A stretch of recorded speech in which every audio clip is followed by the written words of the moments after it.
people, when they talk about young folks and leadership, they say that you guys are the leaders of tomorrow. I say you are certainly the leaders of tomorrow, but you're the leaders of today.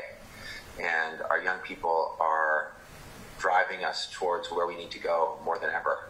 So many times in so many places, whether it be sort of March for Your Lives and young people taking the lead on addressing gun violence and saying, this is not a normal we can accept with all these school shootings, or with the climate strikes, and young people saying, adults, you need to do better, you need to do more, you need to address the climate crisis for what it is and raise the level of urgency and the aggressiveness of the response.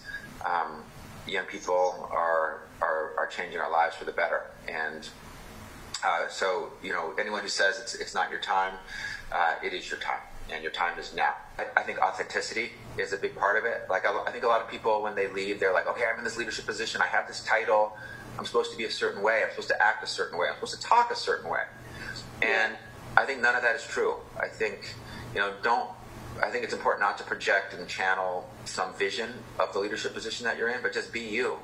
Like, for me, I still find it weird when people call me the assembly member or the assembly member, or like, I'm just Rob. I've been Rob my whole life. That's who I am now, and I want to be accessible. I live in this district. I'm a constituent of this district, just like everybody else. We're neighbors. We live in this community together. I happen to have the ability right now to take votes that can improve the life outcomes of our community. So, but it's not some pedestal or some special, existence on another level. We're on the same level. We're all in this together. We're all in that same circle. What advice can you give us on being more authentic in the job, in the work that we do when we're connecting with people and when we're working outside of our comfort zone? Yeah, no, great question. Thank you. Just be you. Tell your story, I think, is super important. A lot of people have a really hard time doing that because they don't like to talk about themselves. And that was me. I hated it. Now I'm like too good at it. All I do is talk about myself. My staff's like rolling their eyes all the time.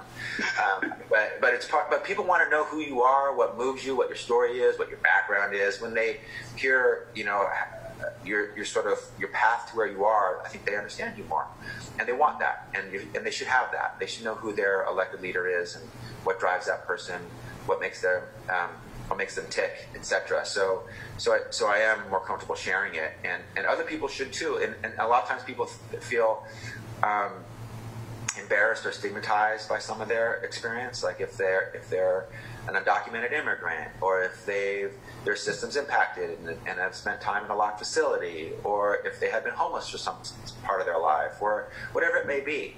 And I feel like absolutely no shame in that. We all have our stories. We all have our ups and downs in our lives.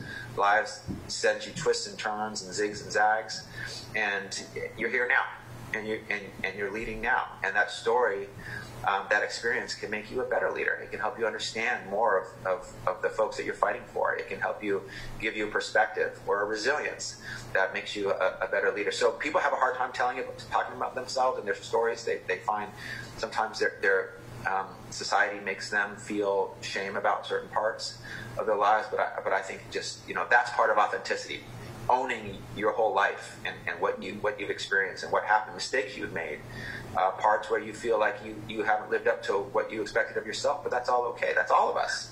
That's all of our lives. I try to never be in the Capitol if I don't have to be honest. I try to always be in my district, with my people, with my family, with my community. That's who sent me there. That's who I'm fighting for. That's who grounds me, holds me accountable, keeps me honest. And so I come home every night from the Capitol. Most all of my colleagues who are from San Diego and LA and the Central Valley, pretty much anywhere outside of the distance that I am from the Capitol, which is about 86 miles, not that I've measured it and counted it, stays there from Sunday or Monday through Thursday. And being in that bubble, I think, is not always the best thing to do. So for me, being with my district, being with my people is where I want to be and where I am. A challenge that we sometimes face is getting distracted by things that are happening around us.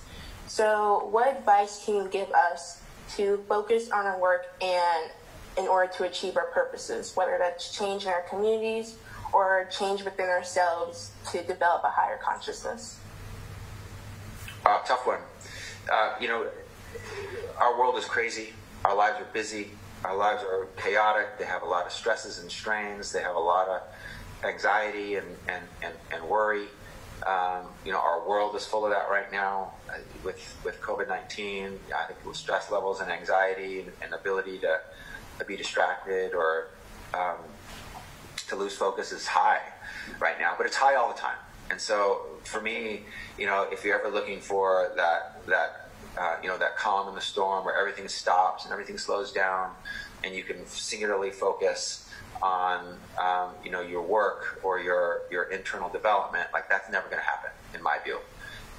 The world only gets busier. It doesn't get slower.